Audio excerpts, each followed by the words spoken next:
করেছিলাম, কিন্তু এটা বাস্তবায়িত হয় নাই। আমাদেরকে বলা হয়েছে এটা একটা প্রসেসিং লাগবে, এটা একটা লং প্রসেসিং, এটা সময় লাগবে।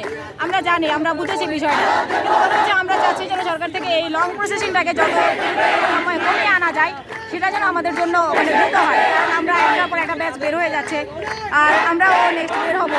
সেই ক্ষেত্রে আমাদের সবার মিলে এই যে সেশন জটের মতো একটা অবস্থা হয়ে গেছে। যেমন আমরা ভর্তি হয়েছি সেই সময় এখন পর্যন্ত আমরা পরীক্ষা দিতে পারি নাই, এখন পর্যন্ত ফাইনাল পরীক্ষা দিলাম না, আমাদের সেশন শেষ হয়ে যাবে। এইভাবে আমরা কিন্তু পার করে যাচ্ছি, কিন্তু আমাদের উন্নতি কিছু দেখতে পাচ্ছি না। এই যে সমমান নিয়ে যদি এখান থেকে বের হয়, তাহলে আমরা যে গত পড়ালেখা করে আসলাম সেইগুলো তাহলে আমাদের কী হবে? সেই সার্টিফিকেটগুলো তাহলে কোনো মূল্য নাই। আমরা এখন পর্যন্ত তেমন কিছুই করতে পারি নাই। সাধারণ শিক্ষার্থী আমরা আন্দোলন করে যাচ্ছি, এইটুকু কতটুকু কী হবে আমরা জানি না।